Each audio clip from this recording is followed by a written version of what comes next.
The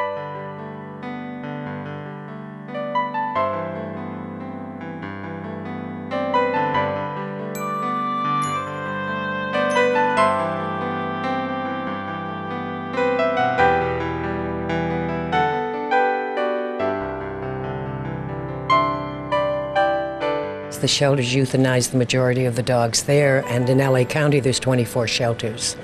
Wow. And you're talking, I don't know, around 200,000 a year. So even when you go to the shelters and you have your car filled with crates, you never have that moment of, I've saved some lives. You only are thinking, look what I've left behind. I've got to work harder to build up this foundation more. It's a big problem.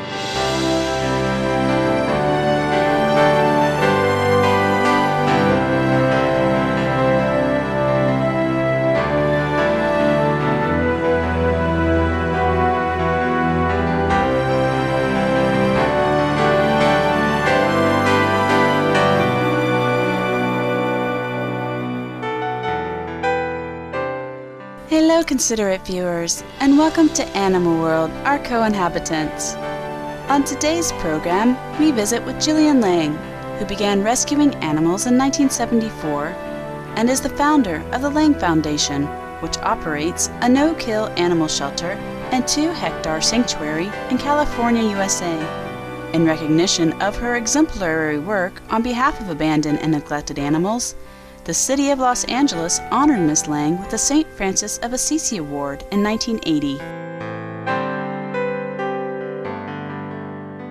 I work today at least 12 hours a day, 7 days a week. I haven't had a vacation since I started in 1974. I haven't been anywhere.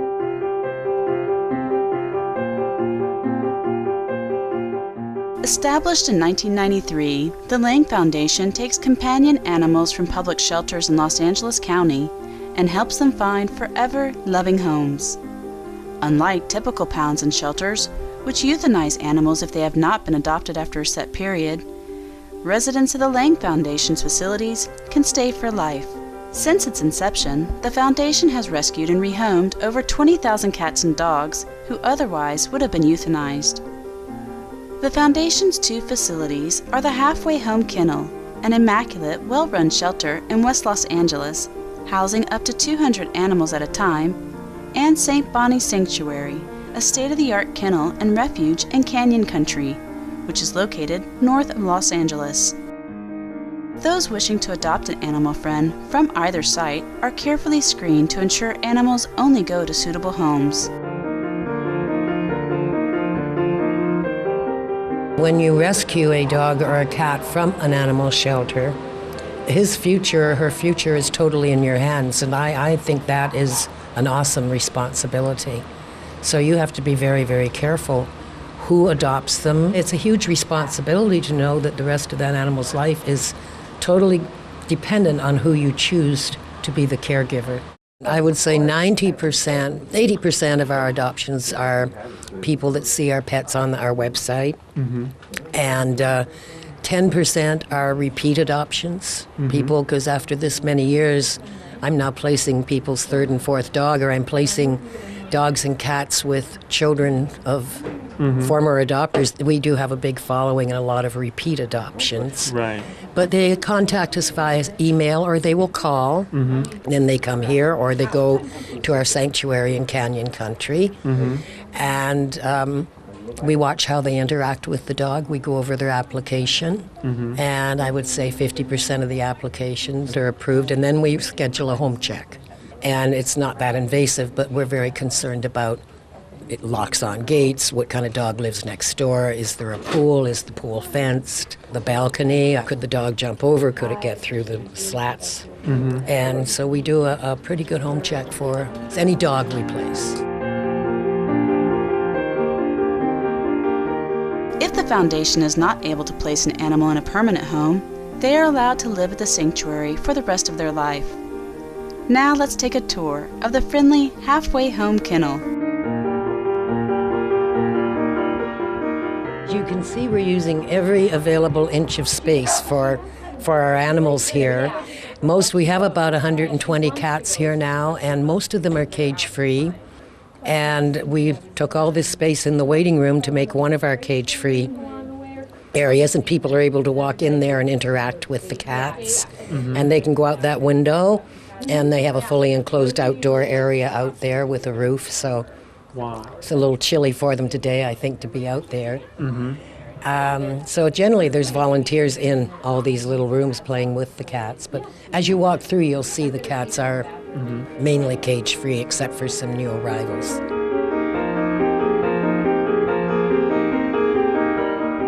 Animals looked after by the Lange Foundation receive loving, personal care from both staff members and the many volunteers. But these are the dogs that any volunteer can walk. These are what seasoned volunteers can walk. And then we do special notes of where they are, like we have a blind one behind the desk. And go slow means don't just be a little cautious until he gets to know you. The volunteers sign in which animals they have walked and at what times, so we know they're all getting equal attention during the day. Right. And they generally go out at least 3 or 4 times a day. So how many volunteers do you have coming through this in any given day? Well, we have about 1,200 on file, but a lot of them don't come every day. Right. We have volunteer training programs every Sunday morning, which you have to go through before you can volunteer. We have one volunteer, his name is Gary. He comes every single day when we open 7 days a week and stays till we close. The shelters call us and tell us, it seems nearly every day, I know every animal that's been hit by a car overnight, and we take a lot that need surgery. And he spends a great deal of time with those that have just had traumatic surgery, like a limb removal. We have got one of those now, and he's wonderful. Never leaves the place. Wow. He'd sleep here if we let him. I noticed that you have a beautiful enclosure here. Yes, we do have a beautiful enclosure. And a volunteer of ours built this incredible top, which is rainproof except by the tree. And it allows the sunlight to come in. We wanted to keep the light and keep the fresh air. But the cost of putting something like that was $70,000, $80,000. So we decided that's not something we're going to be able to do. And all of a sudden, this volunteer, who's an engineer, said, I can get that done for you in 2 weeks. Nice. And paid for all the supplies himself, dear soul. So we have some wonderful people that are part of the big family here. There's 4 rooms along the side here, and this is where our kitties that love each other live cage-free. They've all got plenty of bedding, and volunteers are generally in with them. They all have their pictures outside the door, so people like me that doesn't know one from the other can tell you all about them. I do most of the rescuing, but then once they get here, I turn their life over to the adoption counselors. What special, attention do the cats get? They get their nails cut, they get brushed, they get hugged, they get cat treats, just a lot of attention. So they also have daily personal one-on-one interaction? Absolutely, yes. Great. Yep. Now, is it only cats and dogs? Here it is, but at our sanctuary, which we're developing, we have 15 horses, one fabulous donkey that was about to be euthanized, and we have pet chickens and roosters. Now, have all these animals been neutered? Oh, absolutely. They're all spayed and neutered before they go home, as our cats and our kittens as well. Okay. Yes, definitely. That's so important. Ms. Lange will now introduce us to some of the wonderful dogs living at the shelter. Here's a cute little fellow. This is Honey, a little 5-year-old girl, a little Corgi Pomeranian. She's just come in, but she's the type of dog that will probably get adopted very quickly. Henry's a St. Bernard mix and came from the California City shelter. And these two, we must have 20 applications on each of them, but we will not separate those dogs. Rasco and Oscar love each other. We just haven't found someone that will take both. This is our puppy room. There's nothing wrong with these puppies. They're here for their own safety because they haven't had their full sets of vaccinations. It's okay, sweetheart. We've had these puppies for quite a long time. They're about 10 weeks old now. There were 8 of them. These are our last 3. 2 went out yesterday.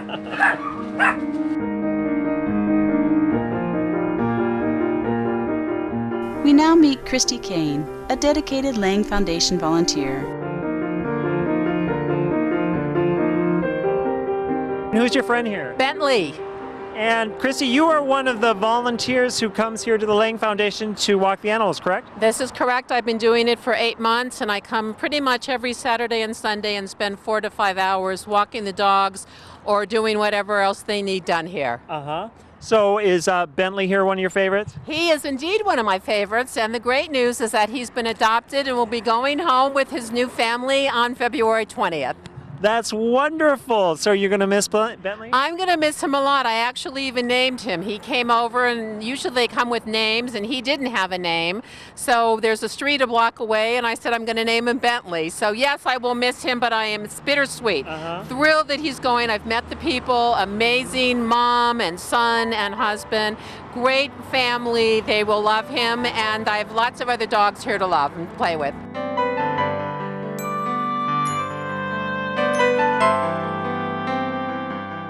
For acting as a beacon of hope for companion and farm animals in Los Angeles County and providing them with a forever caring home, Supreme Master Ching Hai is honoring Gillian Lange and the Lange Foundation with the Shining World Compassion Award, along with $10,000 US for vegan treats, medicine, etc. needed by shelter residents. With all love and love.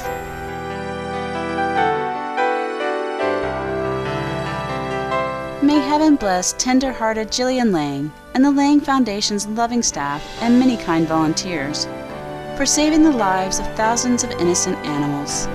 We wish you many more years of health and happiness in your noble work. For more details on Gillian Lange and the Lange Foundation, please visit www.langefoundation.org. Follow the Lange Foundation on Twitter at www.twitter.com/Lange Foundation, or connect with the Foundation on Facebook. Thank you for joining us today on Animal World, our co-inhabitants. Coming up next is enlightening entertainment after noteworthy news. May every animal companion have a caring home for life.